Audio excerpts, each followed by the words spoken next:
Hallo YouTube, hier ist Boogie Graxen. Ein ganz besonderer Gruß geht an dieser Stelle an meinen lieben Freund Enno vom Kanal Buschkraft Oberland. Wenn es noch nicht zu spät ist, soll dies eine Videoantwort zu deiner 700er Abo-Challenge werden. Ja, ich habe hier übernachtet in meiner Hängematte an diesem luftigen Ort und genieße gerade so richtig den Sonnenaufgang. Also Logenplatz dafür, wie ihr sehen könnt. Es ist kurz nach 6 Uhr in der Früh und ich habe vorhin schon das Thermometer gecheckt. Es zeigt lediglich plus 2 Grad. So richtig chillig also. Und schauen wir mal, was der heutige Tag so bringen wird.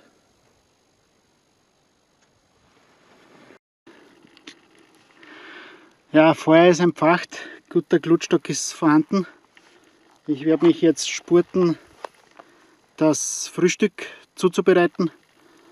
Also ich habe mitgebracht 2 Bananen, 3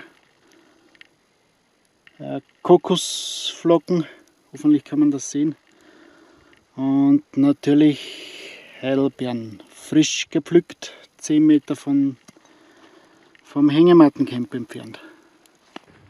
Ja, ich beginne mit der Frühstückszubereitung. Zu Beginn werden die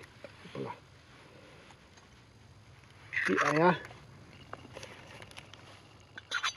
verquirlt.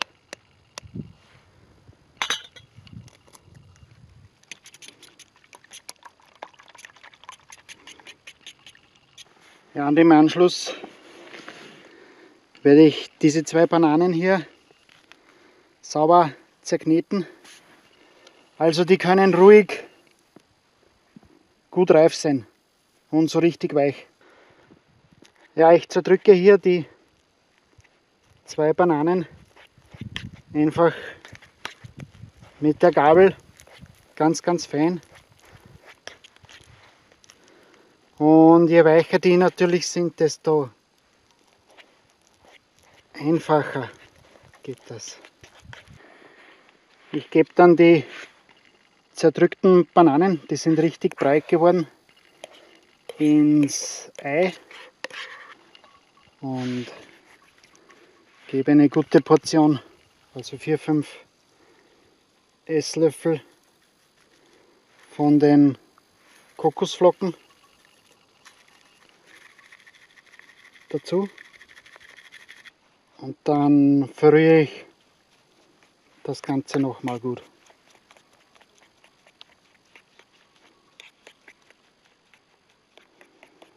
Das soll so richtig ein dünnflüssiger Brei oder Teig entstehen.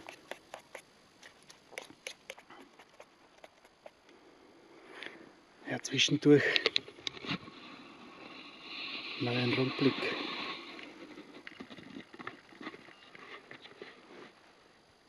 Ist das nicht herrlich, Freunde? Ja, meine Masse ist schön verrührt. Jetzt gebe ich noch einige von den Heidelbeeren dazu und mische die nur ein wenig drunter. Aber so, dass ich es nicht zerdrücke.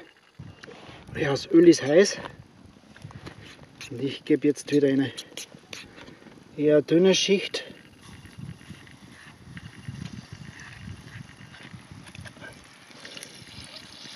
Von dieser Masse da drauf.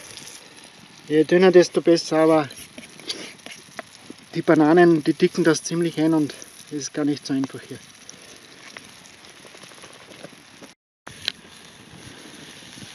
Ja, mir zerfällt es leider immer beim Umdrehen.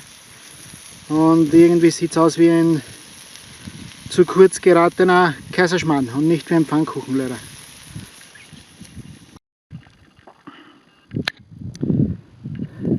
Ja, meine Frühstückseinlage ist fertig.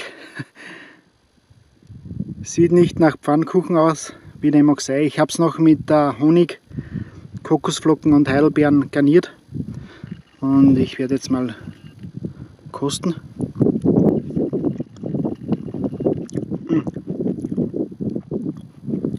Also schmecken tut's. Auf alle Fälle besser als das aussieht. Das ist wirklich gut. Ja, Enno, du kennst mich ja vielleicht schon.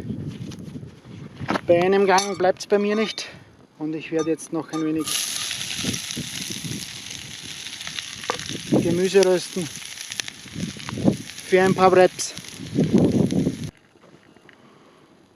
Ja, ich habe gerade die Glut gerichtet. Das raucht etwas. Ich grill mir hier die Würstel und dazu gibt es diese Gemüsewraps da im Vordergrund. Ja, der Rauch riecht irgendwie herrlich nach Kiefernharz. Und bis das alles fertig ist, werde ich die Aussicht hier etwas genießen. Ist das nicht klasse?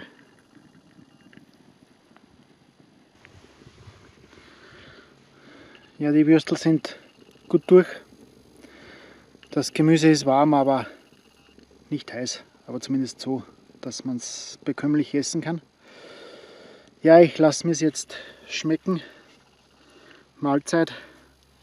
Und ja, Prost Enno auf deine beinahe 800 Abonnenten. Nachdem du dich ja für Hängematten interessierst, Enno, vielleicht ein paar Details zu meinem Setup. Single Hammock habe ich übernachtet heute Nacht aus Fallschirmnylon, nicht imprägniert, reicht aber völlig aus. Als Rückenisolierung einfache Schaumstoff-Isomatte, ist allerdings schon etwas grenzwertig für diese Temperaturen. Heute Nacht hat es knapp über dem Gefrierpunkt gehabt und rutscht man da mal runter von der ISO und der Rücken kommt am Stoff zu liegen, dann ist ziemlich schnell ziemlich kalt. Ja, nichts ist perfekt. Aufhängungstechnisch, da waren original mal so S-förmige Haken dran. Die habe ich ersetzt durch diese Schraubkarabiner aus dem Kletterbereich. Da habe ich 2 Schnüre dran geklatscht. Was hat es mit denen auf sich?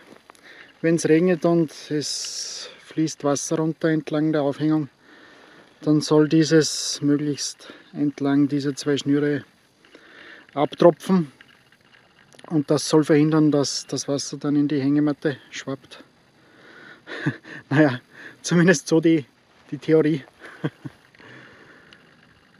Aufhängung zum Baum, nichts Besonderes, 5 mm starke Rebschnur, ebenfalls aus dem Kletterbereich. Und hier 2 einfache Karabiner. Da ist ein Klemmknoten dran, der kommt ebenfalls aus der Bergsport, eigentlich Rettungstechnik, Bergsportrettungstechnik, heißt Garderknoten. Der eine oder andere wird ihn vielleicht kennen. Und ja, zum Baum hin dann Aufhängung mit 25 mm breitem Schlauchband. Nichts Spezielles. Alle Aufhängungsteile multi-use-fähig, also ich kann es zum Beispiel auch zum Abseilen, zum Klettern, zur Selbstsicherung etc. verwenden. Das Tarp ist ein kleines quadratisches Tarp hier in Diamond-Konfiguration aufgestellt. Könnte etwas größer sein. Es ist von der Größe her sehr, sehr knapp. Und es kommt mit diesen Flachbändern Damit kann man die Leinen spannen. Hat durchaus nicht jedes Tab. Hier ist ebenfalls eine dünne Rebschnur dran mit Bowline-Knot. Hier ist ein Brusig und da geht es weiter zum Hering. Wo ist er? Da. Ja, nichts Spezielles, sehr, sehr simpel alles. Ich werde dann im Anschluss schön langsam abbauen. Mein Rucksack ist wieder gepackt, ich bin abmarschbereit. Zurück zum Auto brauche ich noch circa eine Stunde, 1,5. Dann ist meine Hammock Overnighter Tour endgültig zu Ende. Ja, machen wir einen kurzen Schwenk. Die Herbstfarben schlagen schon langsam durch und der Jahreszeitenwechsel ist hier voll im Gange. Ja, Enno, dir wünsche ich noch alles Gute für deinen Kanal und an den Rest der YouTube-Gemeinde mein Appell. Geht raus, bleibt nicht zu Hause sitzen, auch im Herbst kann man was erleben. YouTube ist sicherlich auch noch da, wenn ihr wieder zurück seid. In diesem Sinne, ciao und servus, bis zum nächsten Mal.